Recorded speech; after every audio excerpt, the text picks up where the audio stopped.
How self-talk leads to burnout. We all talk to ourselves, at least inside our heads. What we tell ourselves can help us recognize our accomplishments or cause us to believe we'll never be good enough. Negative self-talk can alter our perspective about our results and value and accelerate our journey down the path towards burnout. What is burnout? Burnout is typically described as a combination of exhaustion, cynicism, and inefficacy. Of these three, inefficacy is a causative factor leading to burnout. We frequently use the bathtub model to describe burnout. The bathtub is our personal agency, or our ability to get things done. Self-care, support, and results all increase our personal agency, while demands will drain our personal agency. We know that self-care, support, results, and demands all have valves that we control.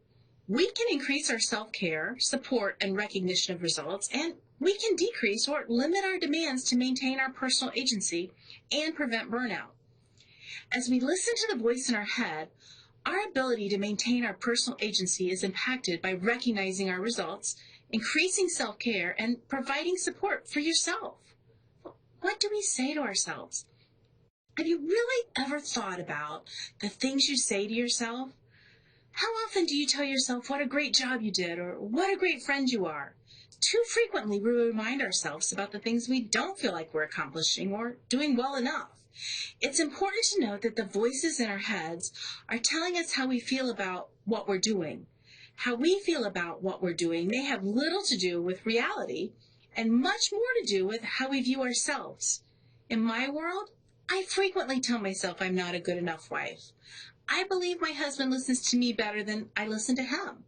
He goes out of his way to help me be successful, and in general is great support. If you were to ask my husband, even if I'm not present, he'll tell you I'm a wonderful and supportive wife. In this case, who's correct? The truth is, he gets to decide if I'm a good wife to him.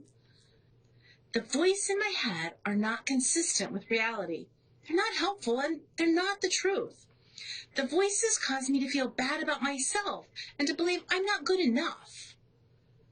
We need to do self-care. We talk about the importance of self-care in preventing or recovering from burnout. Listening to the voices in our head without evaluating them for truth results in self-harm.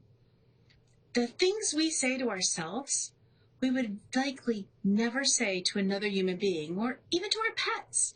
Yet daily we tell ourselves that we're a failure or we're stupid. We have to change the way we talk to ourselves to build the resiliency we need to avoid burnout. We can change the story. We hear the stories we tell ourselves, but we don't have to believe them. We can even change them altogether. Learning to hear the stories, evaluate them for truth, and change them to provide self-support and self-care is key to preventing burnout. We can't accept ourselves or our positive results when we consistently minimize them, saying, anyone could do that, or it really wasn't that great. Recognize the amazing things, or even the good things you do, and the choices you make. Maybe you're trying to eat healthier. You have one piece of candy, but not the typical 2 or 3. Instead of telling yourself you're such a loser and you can't even resist a single piece of candy, you can compliment yourself on being able to limit yourself to a single piece. The more we validate the stories we tell ourselves and use self-compassion, the easier it is to recognize the results we're getting, increase our personal agency, and stay off the path to burnout.